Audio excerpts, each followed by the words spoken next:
Welcome, everyone, to Reverse Mentoring, what it is, why it matters, and how to do it right. I am your host, Mike, with Cronus. So happy to have everyone with us today. Before we get started, I want to just cover off on some housekeeping items. This webinar is approved for one SHRM recertification credit. You will if you're attending today live, you will receive that credit code in an email 24 hours after today's event. This webinar is also being recorded, so don't worry about taking any notes. We'll also send out the recording and the slides in that same email 24 hours after today's event. You can also download the slides if you look in the resource section on your screen there, if you want to follow along. We will have some time for Q&A at the end of today's event. So if you have questions that you want to ask Brian, feel free to pop them into the question, ask a question box, and I will highlight that for you right now. So you should see that. And we will answer as many questions as we can at the end of today's presentation. So I'd like to introduce Brian Callahan. He's our Senior Customer Success Manager at Cronus. Brian, our audience could read your bio right there, so no need to spend some time with that. But I did want to ask you an icebreaker question to get us started. Ooh, exciting. Yeah, so hopefully this doesn't catch you off guard, but what is the best piece of advice you have ever gotten at work? Ooh, that's a good one. You should use ChatGPT for that. No, I'm just kidding. Probably my best piece of advice ever would just be stay humble, know what you don't know, and continuously learn, which is probably why I ended up at Cronus 5 years ago. It's one of our core tenets here at the organization, and it's just something that I'm very passionate about mentoring, and kind of, work with some of our largest global clients. So really excited to talk about reverse mentoring today and answer any questions. Awesome. And audience, I'd love to hear the best piece of advice you've gotten at work. So feel free to pop that into the chat and share that with everyone that's joining us today. I think the best piece of advice I've gotten at work was from a previous mentor of mine. I have a tendency to try to make things too big and try to do everything all at once. So, she reminded me to just slow down and take things one step at a time. And that was, I needed to hear that in that moment. And I've kept that with me throughout my career. So if you have a tendency to try to take on too much, slow down.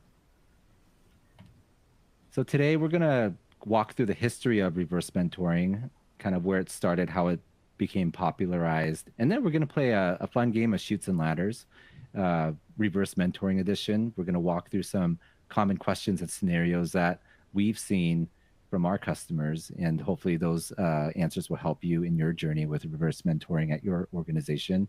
And then we'll do some how to reverse mentor, teaching everyone here some basic steps to get that going if you're interested in doing that at your work. And at the conclusion, we will do a quick Q&A with as much time that we have remaining. So jumping right in, you may have heard this story. Jack Welch, former CEO of GE, he really popularized the reverse mentoring. And basically how this happened was in 1999, he went to London on a business trip, and he was talking to a CEO there. And this CEO told him that he was being mentored by someone junior than him, someone younger than him. And this caught Jack off guard. He asked, what are you doing having someone younger than you mentor you? And this CEO told him that this junior person was teaching him all about e-business. Remember, this was back in 1999.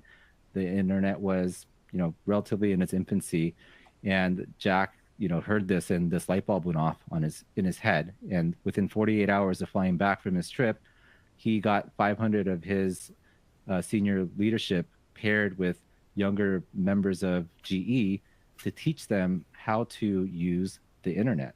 So he really took this and ran with it.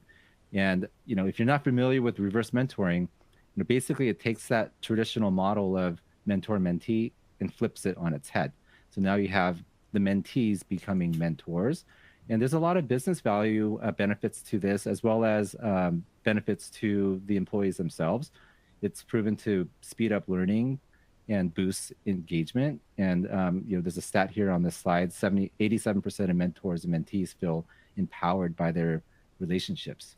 But it's a different beast. We're going to cover some of these scenarios that you may commonly run into because it's so different, and because of that, it's important to really get it right.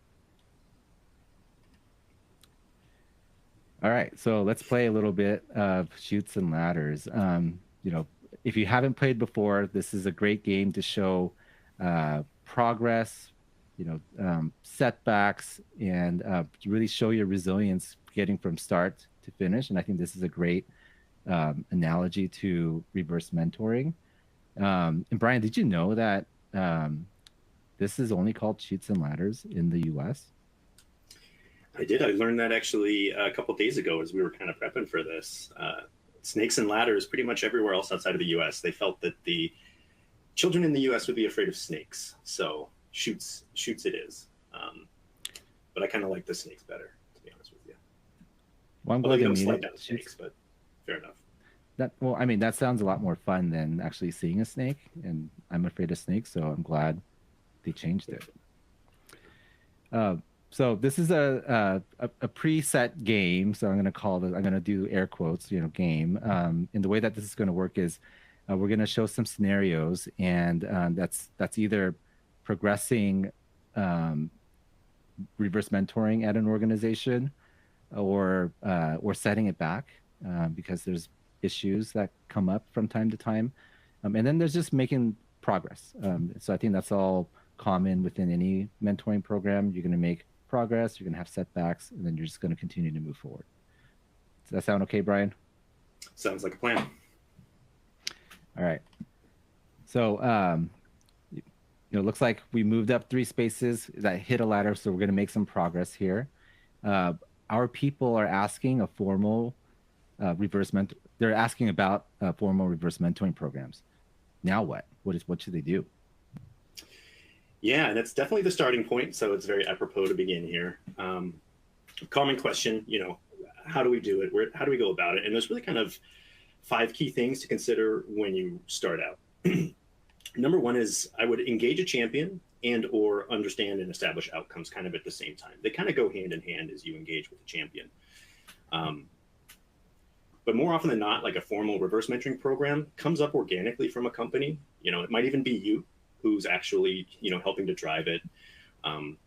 It's really important to understand what is it that you're trying to accomplish with this reverse mentoring program. This isn't like a traditional career mentoring program where you can kind of set it up and everyone inherently understands, this is my role as a mentee, this is my role as a mentor. It takes a little bit more work to establish the program. You also need to coordinate and understand what are the outcomes that we're trying to get out of this. It's a much more tactical program traditionally.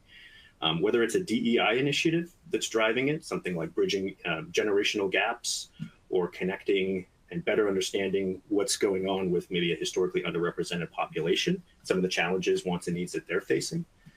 Or maybe it's tackling a retention issue that you're seeing with a certain demographic of maybe early career or early tenured people in your organization.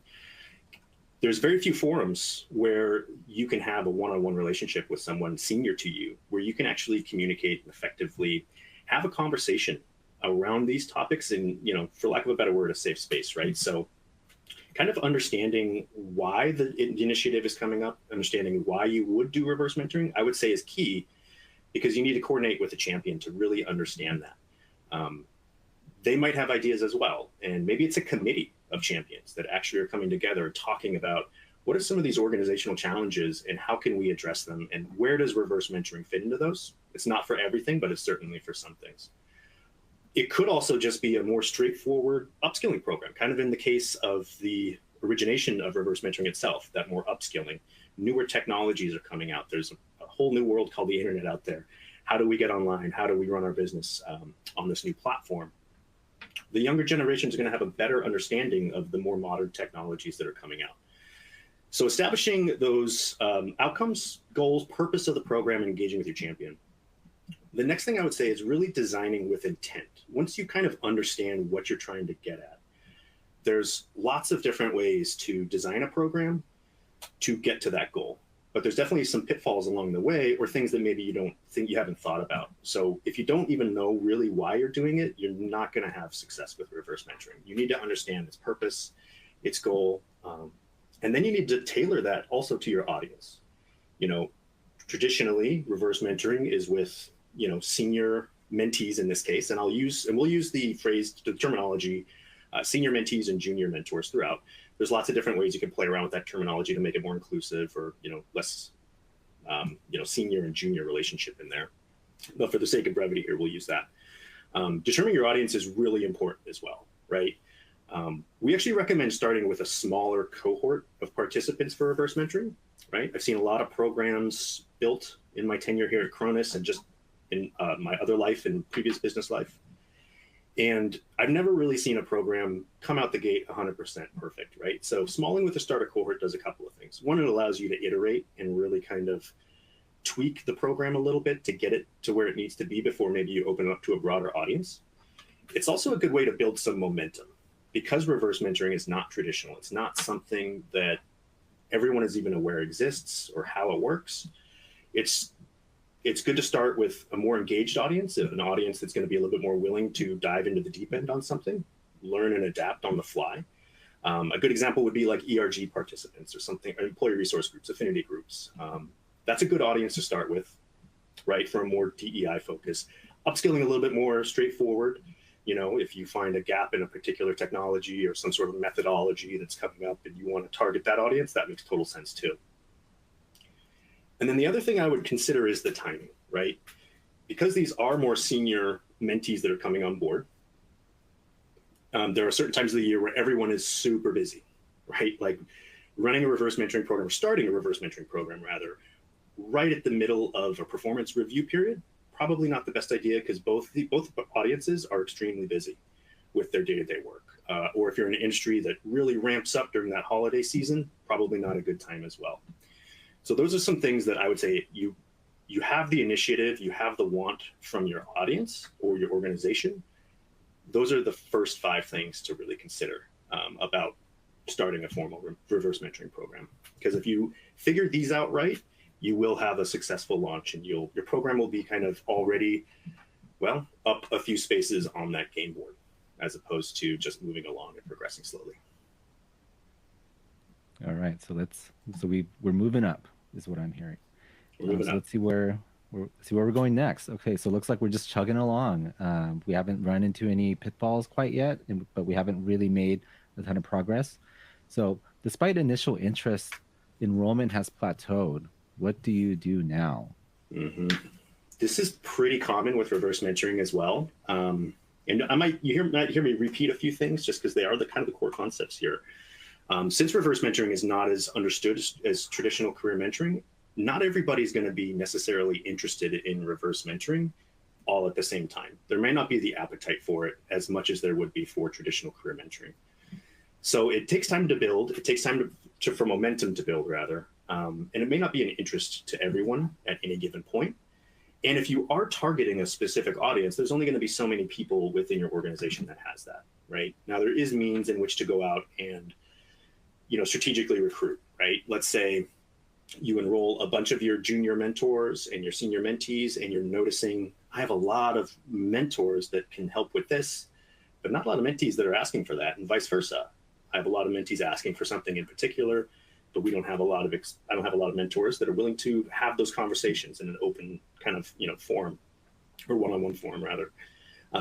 That's a good opportunity to actually go back and strategically recruit for what people are actually looking for. In the case of a more traditional reverse mentoring program that's not upskilling, I would say that's even more important, to have that right audience at the right time. So it's totally okay that interest is plateaued for a time period. The other thing that we recommend, and we see a lot, is running a cohort does a couple of things for you. One, it gives you a smaller kind of audience to work with, smaller audience to engage with as well, particularly during the early phases of running a reverse mentoring program. It's in that early phase. It's not nurtured yet. It needs iteration. It needs time. It needs to kind of have that word of mouth built around it. You know, as people hear more about the program and hear about the successes, maybe they hear from a colleague. You know, I was able to have a conversation with the senior vice president. We talked once a month for 3 months, and it was fantastic. And we both got something out of it. The next time enrollment opens up, all of the colleagues that mentor has talked to, if they're interested, would definitely, you know, be kind of first there to sign up. And running cohorts like that also does another thing. It creates kind of the, for lack of a better word, FOMO, you know, fear of missing out. Like, we don't know when this is going to run again. Maybe it runs once a year, twice a year. We kind of onboard everybody, get everybody matched up. It could be 6 months or a year before I have the opportunity to do this again. So it's going to drive enrollment down the line, right? And those are kind of the reminds me. Yeah, go ahead. I was just saying that reminds me of a use case that I read about. Pershing's, they ran a reverse mentorship program to help retain millennials, and you know, kind of taking that cohort idea, Brian. They took that cohort of millennials and paired them up with senior leaders at Pershing's to help them better understand what millennials are caring about, and that really helped drive that retention from that group. So, you know, they created a cohort of millennials. There was a business issue that they were trying to tackle with that. And that, I think that focus really helped Pershing's have success. Absolutely. Yeah. Cohorts is definitely what we recommend here at Cronus to start out with, for sure. You will see plateau of enrollment for just an open anytime reverse mentoring program. There's nothing wrong with that, actually. It's typical because, again, the word of mouth needs to build some credibility, probably needs some iteration. So it's actually, that's why the pizza pie the game piece here is on a neutral. This is neither a good or a bad situation. This is just a neutral situation that we see pretty commonly. And it's something that in a cohort scenario is actually kind of by design. I was wondering about that because it sounds negative, but it's not. Yeah. It's expected. All right. So hopefully we've tackled this plateauing issue and, well, you know, situation, I should say, because it's not an issue. So let's see where we're going next. So it looks like we're making some progress. We made it up a ladder. How can we effectively prepare participants for reverse mentoring? This is a good one.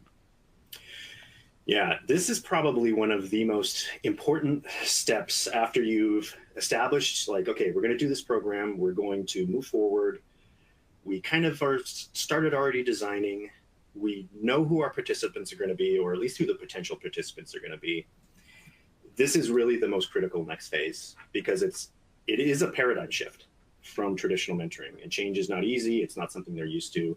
And what you don't want to happen, which I'm sure we'll talk about at some point during this webinar, is like reversion or, you know, slipping back into the traditional mentor roles. So number one is a clear understanding of the roles. And that's why we like to have terminology that makes sense. So junior mentor, senior mentee, or, you know, there's other different ways that you can call it, but a clear understanding of the roles by each set of participants, right? So it's really important to communicate in this scenario because you're also talking to generally higher level executives or senior leaders in a company who are going to participate through this. They're not used to being in this role. You need to really work with them and make their role understood, like ask questions, fire away. These are people that volunteered to answer these questions with you. So it's really important to communicate the clear delineation of those roles. Also, you really want to set expectations. You know, by signing up to participate as a mentee, we want you to get connected. If we're asking you to go find one of the junior mentors, please go do so. Now, there's certain tools and tips and tricks that we can talk about, but that's the main thing is we want you to be accountable for your own actions as a participant in this program. You know, if you take up a slot, let's say, maybe someone else who maybe would like to participate can't join. That's not a good thing. So we would like to set expectations right up front. This is your role. This is what we expect of you to participate. And this is kind of the gate that we're asking for you to join. And probably the best way to do this is through some sort of training, whether it's in person, having a big batch session. Obviously, depending on size, that may or may not be feasible. maybe self-paced learning might be something better, or a set of resources. Just really making sure that you're leveraging that training time, whether it's whatever it ends up being, to set those expectations and make sure the roles are understood. That's really critical, because what we've seen a lot in the past is these programs will start and they'll have an initial engagement, but then either the roles will kind of slip back into a traditional role, or they're not meeting. Maybe they meet once and then they just don't get it. It's really important to say that this is a long-term thing. And the last thing here is to keep that open door as a program manager. You are going to field questions. You are going to field some feedback from your users. And you just want to make sure that you are communicative and that you're addressing any help or guidance, because they will reach out to you, particularly the senior mentees as well, right? But more importantly, the junior mentors. You don't want them to have a bad experience, because a bad experience is almost as bad as having no experience at all, right? And we see that in traditional mentoring as well. So it's really important that you stay communicative and really participate here. And it kind of goes back to that nurture aspect of a program that's just starting up. It's a pretty critical stage. Now, maybe 2 years down the line, you've run multiple cohorts. You could probably, by then you would have gotten this down, right? So it's a little bit heavier lift up front, but this is a really important piece to lock down as soon as possible. Yeah, I will +1 this, Brian, because I think this is, especially if this is your first reverse mentoring program, so important to set those expectations. And I would even say to drill those expectations, repeat those expectations over and over again until the mentors and mentees truly understand their role in this program.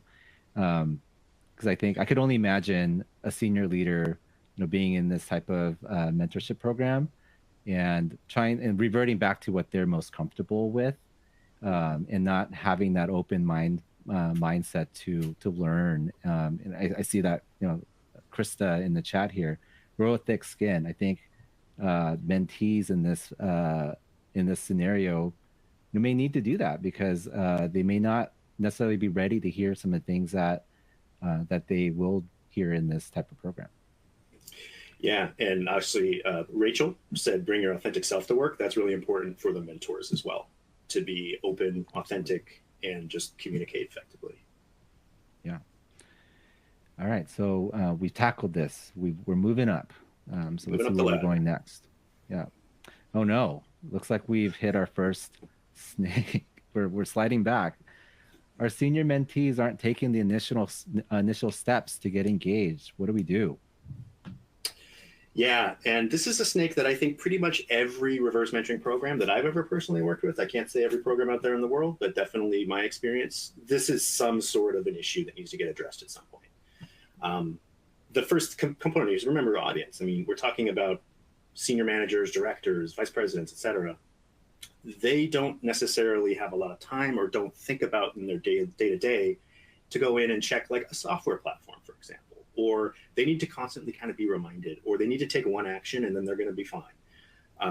But that initial hump is generally where we see some sticking points with the more senior mentees in a reverse mentoring scenario. So kind of have some empathy with them, remember who they are, and that they are super busy just like everybody else. But, this is something that they signed up for. So they should be willing to engage and participate. It's just, how do we now just kind of give them a gentle nudge into the right direction? So one of the things that I've seen work really well is to actually not open it up. Let's say you have a population of like 100 potential participants. Don't just immediately add them into the program. Actually have some sort of vetting process where they're logging in at least that one time and completing some sort of application. And in the Cronus case of our software, that would be like the profile, or the application profile. Just having that in place is enough to kind of get over the bar, because there's other ways to mitigate, like maybe not taking a step to reach out to a junior mentee or junior mentor directly. There's different ways to mitigate some of those problems, but the initial one is really all about getting them to sign up. And having that application process, it's going to do a couple of things. One, it gets them in the door and ready to go pretty much right away. The other thing it's going to do is you have enough information as a program manager to ask them explicitly, like, do you want to get just matched? Do you want me to just match you with the best mentor? And the third thing it's going to do is kind of weed out the people that if they can't invest like 5 to 10 minutes to kind of complete that application process, they're probably not going to be the best candidates right now anyway to have a 3-month, 6-month engagement with a junior mentor, right? So it kind of vets a little bit and cleans it up and make sure that the people that really want to participate are participating. And then also consider the timing again, right? Like what's going on in the organization. There could be many different reasons why all of a sudden someone gets pulled away.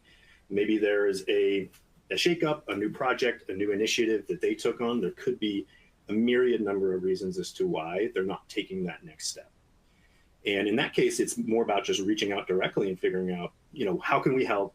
Is now not the best time for you to participate? No worries. If not, we can just kind of pull you out of the pool. But take into account that, because there could be a lot of stuff going on in the organization that could be blocking them actually from doing that. As you said, especially with these executives, we all know they're very busy. And I think that's why it's important to have them understand that, there's to have them join with intention, knowing that they're going to be busy, really understanding the value that they're receiving themselves, but also for the mentors, they're also getting value. They're getting face time with leadership. So, being committed, I guess, is the best way to help make sure that senior mentees are staying engaged. Yeah, and it might be kind of tough to do, but holding them accountable. You signed up, you took a spot of someone else. Somewhere out there, there's a junior mentor waiting for you to go reach out.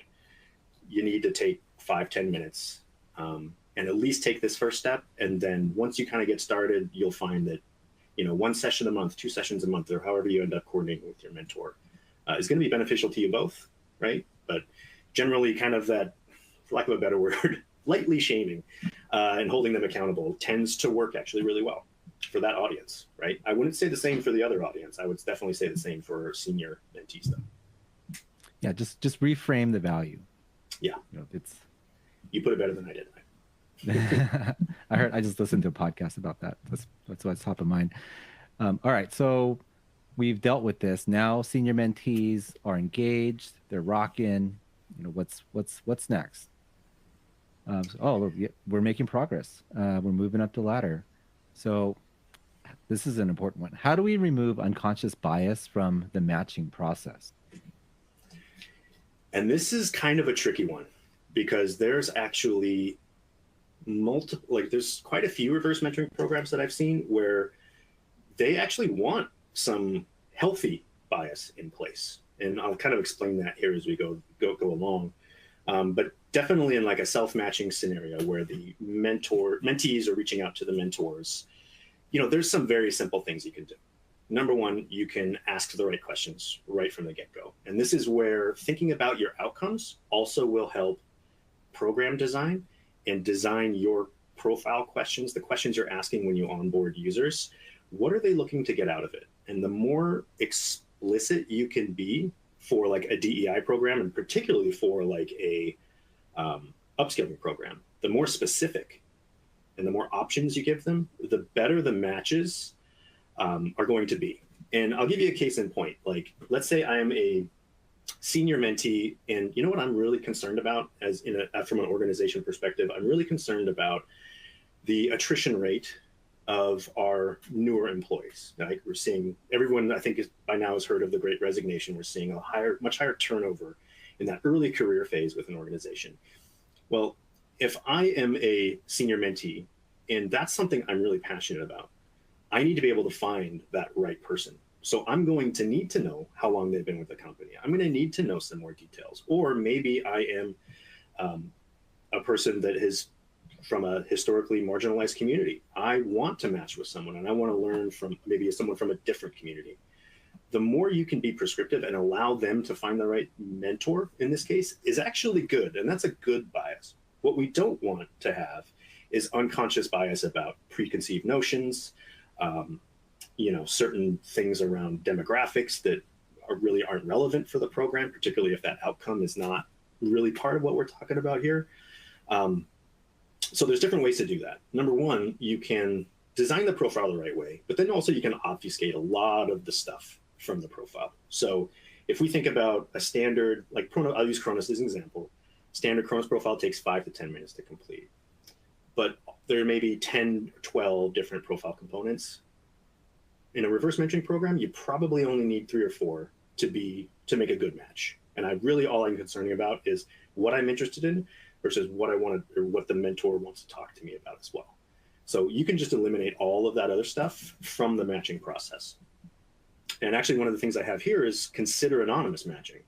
And we actually have a feature that would take out photographs, names, everything from the platform. And you would literally just be matching based on the areas of expertise or topics that I would want to talk about as a mentor. So it super just removes the unconscious bias there. Another example of this would be removing the unconscious bias of people that might know each other already internally, right? Maybe they work on the same team. So think about the profile and the matching logic that you're setting up to just make sure that you're not connecting people on the same team, because that's really not going to work. If you're matching with a person who you would go out and have a coffee with during the course of the day or see, you're probably not going to have the most fruitful conversations from a reverse mentoring perspective, because you've probably already talked about some of that stuff, frankly, right? The other thing that you could really consider, and this is fairly common, is just to administratively assign all the matches. You have your participants, you have your mentor pool, you have your mentee pool, you kind of let everybody fill out their profiles, and then when you're ready to go, just match everybody, because you as the program manager likely would not be introducing any bias into that equation, so long as you've designed the profile in an appropriate way and you've kind of thought about how you want to match everybody. And if you stick to the areas and topics that they want to talk about versus the areas and topics that people want to share with senior leaders, then you should be fine. But the anonymous matching is actually really interesting, because that really, truly, in a self-match scenario, removes all of that bias. I'm sure someone's going to ask, how do you do anonymous matching without software later? So maybe think about that one, Brian. You don't have to anonymous answer matching now. in a self-match scenario, I don't know how you would do that without software. All right. Well, for our game, though, we've eliminated unconscious bias. We've moved up the ladder. Let's see where we're going next. Oh, we're making even greater progress. We've moved up another ladder. Our senior mentees aren't sending requests to junior mentees. Help. Is this a positive, Ryan? So I actually had this as a positive, because there's a couple different things that you can learn from this. And that was kind of our guiding light in terms of, is this a positive, negative, or neutral? And while it's not necessarily great, it's not necessarily bad either. Kind of going back to considering your audience, which is why remember your audience is the first one here. Remembering people get busy, things happen. There could be multiple reasons, right, why they aren't engaging. And if one of the reasons is that something has come up and they can no longer participate, maybe they had to jump out on maternity leave or paternity leave, or they took a new huge project and they just don't have the time. It's actually good that they're not reaching out and connecting. The question is, what do we do with that particular person in this program? And the answer is, you could ask them a question. So ultimately, if users aren't reaching out, there's a couple things programmatically you can do. You could obviously reach out to those users, whether it's through an automated mechanism like an email campaign, sending them recommendations, or just reaching out one-on-one if it's just a couple people and asking them what's going on, right? And we actually recommend using like a program survey if you're going to build out an automated communication that's asking them, are you still available or are you still interested? If not, why so? And then a follow-up question, if you are still interested, would you just like us to match you to the best available mentor, right? Just take that off their plate. So that's why it's a positive, because there could be very valid reasons why that person can't participate in going back. A bad connection is just as bad, if not worse, than no connection at all. So there's ways to mitigate it that are automated on pretty much any software platform out there, certainly Cronus. But there's also a way to understand what's going on. And maybe they're too busy now, but next cohort launch, or 6 months from now, you could send them a message and saying, hey, we're about to launch again. Would you like to participate this time? Maybe things have changed. So it kind of goes back to the concept of it's better to hear from them than to not hear anything at all. This would certainly be bad if they weren't connecting, they weren't engaging, they weren't, in there, and then they just never responded to you again. That would certainly be a snake or a shoot in this case, Mike. But that's why we kind of think about this as a positive, because they are at least taking action, and there's ways to mitigate this. It's going to, drill your pool down to the appropriate people that actually want to participate. That makes sense. And we did solve the senior mentees not engaging issue before we got here. So hopefully they have the tools necessary to mitigate this. Yeah. And you're going to find that engaging is actually kind of a common occurrence with reverse mentoring programs, just given the nature. So I think we have something coming up too as well. Okay. All right. So looks like we hit a snake. We're moving backwards. Our junior mentors are not feeling confident, or the senior mentees aren't buying in. What do we do about this? Yeah, this is common, but also, something that we need to always keep an eye on. And I think the key thing here is making sure that everyone involved understands that this is a safe space, right? If you're not feeling confident, you need to nip this in the bud as soon as possible. And I actually recommend putting in kind of like a quick survey or asking them some questions. Maybe it's not a survey, maybe it's just you're asking questions one-on-one. But this is also why we like to send out or design programs that have some sort of survey that goes out within the first 30 days. Because these are questions that you can kind of explicitly ask during that survey to see, well, what's going on? Is it a bad relationship? Do you guys just not work well together, personality clash, et cetera? Why is it going on, and how can we help mitigate this? Pointed questions are better in this regard. Obviously, everything's anonymous here when we're having these conversations with people, and any feedback would never go to the other mentoring partner. But then also diving in a little bit and understanding, okay, how can we help with this confidence? This is a safe space. Ideally, we've trained you a little bit, and you kind of understand your role. So do you not have enough topics to talk about? Is your mentor not asking, or mentee not asking questions? How can we help kind of get this back on track? So those are a couple key things to kind of take a look at there, and then addressing that feedback, right? Like we always recommend, if you do use an automated, like a survey mechanism to kind of capture this, whether someone's confident or they just learn a mentee's just not getting it, you need to address that feedback as soon as possible, right? And then maybe it's just not a good fit, and it might be time to just dissolve this connection for now, and maybe wait for another connection to open up for the mentee, or connect the mentor to someone else if you have a space available there. It's really about conversations, and this is where the nurturing the program comes into place. This is not something that you can just kind of set it and forget it. These scenarios are going to happen, but how do you then really work with your mentors to feel confident, right? To be able to have that safe space and be able to communicate effectively. And then, how do you get the mentors to buy, or mentees to buy in a little bit more in this case? And a lot of that comes back to training, but also maybe it's resources. Maybe it's having topics to discuss and things like that. The worst thing you can do is just say, that's all. That's kind of the end all be all there. Not doing nothing is really bad, or doing nothing is really bad. Yeah. That reminds me of the value and importance of training at the very beginning of this. I think if you do training correctly and you set the right expectations, then your junior mentors will feel more confident going in, and they will, they'll understand that they're in this program for a reason. They're bringing something of value to these senior mentees, and hopefully that will carry them through their mentoring relationship. Yeah. And actually the next one I think is very similar to, but slightly different, which is why this one's a neutral and the other one was a snake, right? Yeah. So both mentors and mentees are hesitant to open up and are worried about being vulnerable. Yeah. So this comes down more to the nitty-gritty. Like, let's say, okay, we weren't quite jiving at first, but now we're kind of working together, but we still don't feel truly comfortable with one another. You got to reinforce that this is a safe place. This is we're dedicated to this program. We want you to have a good experience. But also, if you're worried about being vulnerable, there's a lack of trust between the two of you, right? And trust can be hard to repair. Oftentimes, there's not a whole lot you could do as a program manager to do that, but getting them to open up is definitely one thing you can do. And one thing I've seen work really well, particularly with the senior mentees in this case, is to really reinforce the respect aspect, and then gives them some ideas to maybe kickstart the conversation a little bit.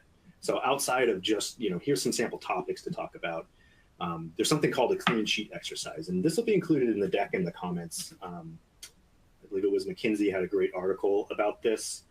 Asking a question to someone who doesn't feel like opening up, if you ask them a question that is a blue sky question, or in this case, a clean sheet question, can often kind of unlock, some of that hesitancy of that junior mentor. And the clean sheet exercise is ultimately, if you were running this organization, or if this process didn't exist, or if our onboarding experience wasn't like this, or our return to work policy didn't exist, how would you design it? What would you do? Or if you're talking about a specific goal, the program is more geared towards something specific, gear those kind of clean sheet exercises towards that. I've seen that work really well in kind of unlocking junior mentors who are a little bit standoffish about opening up.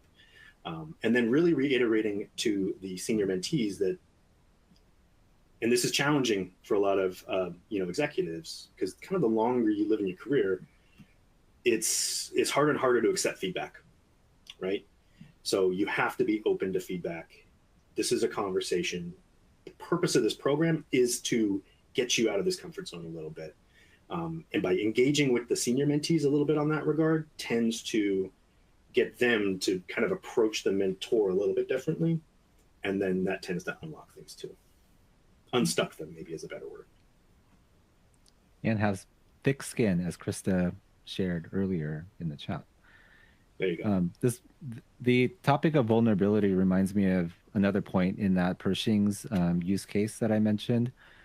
One of the worries that these senior mentees had about participating was they were worried that their mentors would share these confidential information with others. They didn't want that anything that they would say getting out into the greater population.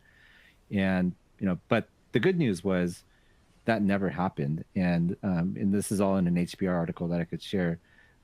Of all the reverse mentoring programs that they studied, confidentiality or lack thereof was never an issue. So I think, understanding that and coming from that place of trust that you were talking about, Brian, helps kind of overcome any issues of vulnerability. Yeah, that's a great point. And the senior mentees should be asking questions, trying to set goals and things, right?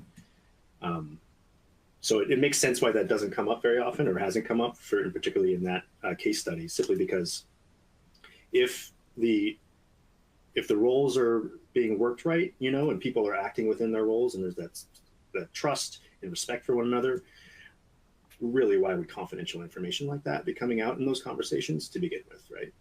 Yeah. But that's a great call out to keep an eye on, for sure. All right, so we're moving along. We hit another snake. Our participants are falling into traditional mentoring roles. Help. So you talked a little bit about this. Yeah. Yep. So role reversion definitely happens. It's kind of human nature. Particularly, it'll start to happen.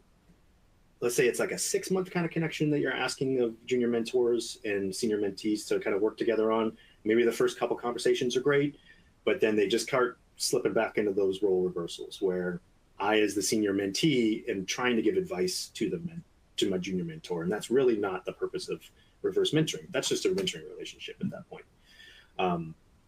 So again, kind of holding the senior mentees accountable for what they signed up for, getting them to stop giving advice and asking questions again is a great mechanism to kind of unlock that as well.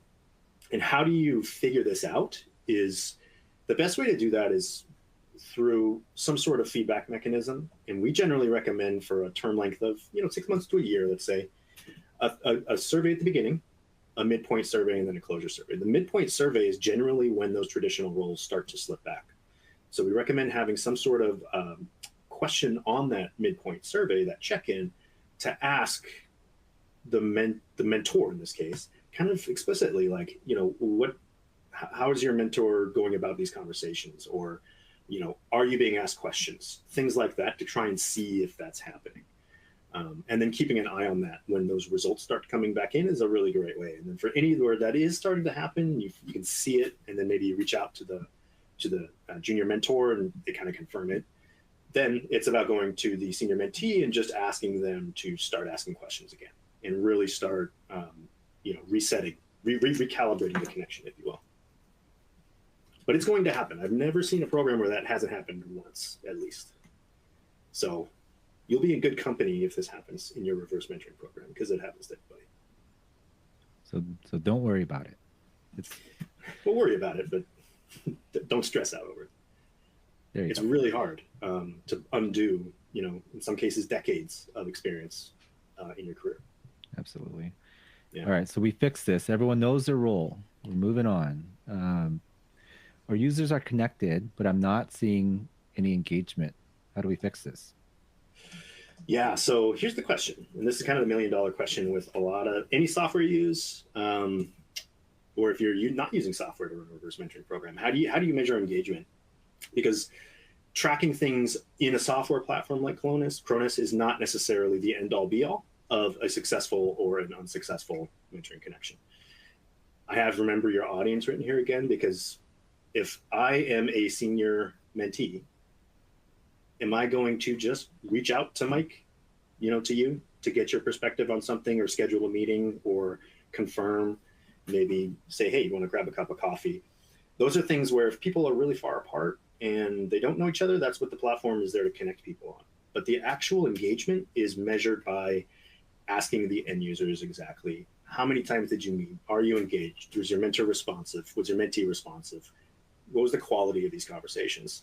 But this comes up a lot, because it's really great when people leverage any piece of software to their fullest extent, but it's not realistic in people's day-to-day jobs, particularly for the senior mentees, to expect them to log in and perform and send messages only on the platform, right? So it's not the end all be all. The other scenario here that kind of happens too is, let's say it's kind of by default, like a 6-month connection between a senior mentor and a junior mentee, or vice versa, sorry. They might meet for 3-4 months. And let's say I'm the mentee and I set my goals and I kind of have everything. And, we could continue our conversations, but maybe they're starting to feel repetitive.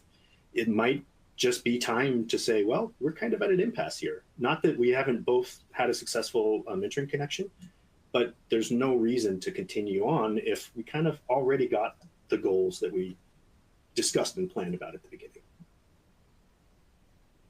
So I'm noticing a common theme here, and maybe the admin of this program arguably plays a more important role in the overall success, because they need to continue to see how the cohort is engaging and kind of keeping things moving forward. Would you agree with that? Definitely, I would agree with that, particularly in the younger stages of a formal reverse mentoring program. As it becomes more established, as you become more familiar with how to better train, how to deal with your own scenarios. These are just scenarios that we commonly hear and questions that we commonly hear, but every organization is different. There's going to be different concerns and thoughts. How do you incorporate all of these into iterating the program over time? The program should become more fluid, and less of this stuff should occur the longer it runs, the more mature it becomes. It really is about nurturing it during its kind of infancy stage, for lack of a better word, and addressing these through collateral, through communication, through training. And then these should mitigate themselves a little, over time as much as possible. There's always going to be edge cases where someone just forgets, right, that they're in a mentoring relationship. Now, any software out there is going to remind people of certain things, but it's going to happen. And that happens not just in reverse mentoring, just across the board, right? So, right. But I totally agree with Mike. And I'd love to hear from the audience too. If you're a program admin who's run a reverse mentoring program, what are some of how involved were you versus a more traditional mentoring setup? All right, so let's move on. We're doing a time check, Brian. We're getting a little short on time, so we may need to cruise through some of these last remaining scenarios. Sure. Yep, we can cruise through. So we've hit another snake. Our participants don't know where to start or don't have topics to discuss. Yeah. So this is going to probably sound a little familiar, but we wanted to include it because this is super common, and this is where all of those other components about having some agenda, or sorry, having like training for people and having some collateral and building this over time and making it unique to your organization is actually really powerful. So things that really work for this are sample agendas, different tools and resources. If it's an upskilling program, maybe learning a particular technology or methodology, there's lots of resources out there on the web that you could pull from, including your connection plan, guide people to them on the platform, include in emails and things like that. And then, reinforcing that the best way to start is to establish a goal and then work backwards as to how we're going to get to that goal, right? So SMART goals, your goals, those are all great ways and tactics to kind of reinforce that, okay, yeah, you got to break the ice, but once the ice is broken, you're gonna fall right through, right? And it's gonna be second nature to have these conversations. So sample agendas, tools and resources, and getting them to think backwards from their goals.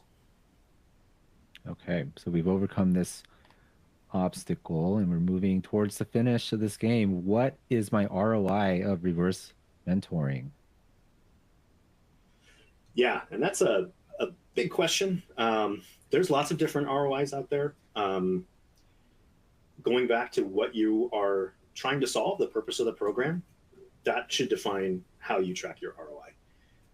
I use that one example where there was a senior mentee who was very passionate about trying to understand the generational difference about retention during the first 2 years of tenure with the company. If that's something that is one of the outcomes or goals of the program, to better understand that, you can track that over time when you start to analyze the retention rates of those particular people, or that stage of their career, right? You can track that over time. Qualitative measurements are, of course, huge. We mentioned the 30-day survey, the midpoint survey. That closure survey is incredible to ask, not only to get feedback from people, but also to better understand what it is they got out of it. There's lots of different things. There's knowledge transfer. There's, just general networking is another thing that oftentimes reverse mentoring is used for and is a byproduct of reverse mentoring. But actually, that's really impactful. Now, how do you measure the ROI of networking? That's where it gets a little nebulous. And that's where really kind of honing in on your goals are super, super important. One of the things that we will include in this deck, there is a link out there for a great article about the ROI reverse mentoring with like 11 different points. I think we should probably just refer to that because that is too much content to kind of distill down. But ultimately, it comes down to tie it to what your desired outcome is. Make sure you're measuring it, right? So you're setting up reports and all of that good stuff. And then just understand that reverse mentoring may take some time to see that return on investment, which is why getting that champion on board and highlighting your clear, concise vision and purpose of the program is really key at the beginning, because it's not something that you're going to see an immediate ROI on. Maybe a reverse mentoring upskilling program, you might be able to do that a little bit. You might see some returns there faster. But more of the DEI focused or understanding the differences in generations and how different generations work, that takes some time. So we will include a resource in there for that article. Awesome. So we have 5 minutes left, and there's a lot of good questions that I kind of want to get to, but I want to get your thoughts on this, Brian. The next section is walking through how to set up a reverse mentoring program. We can go through that quickly, or we can jump right into the Q&A.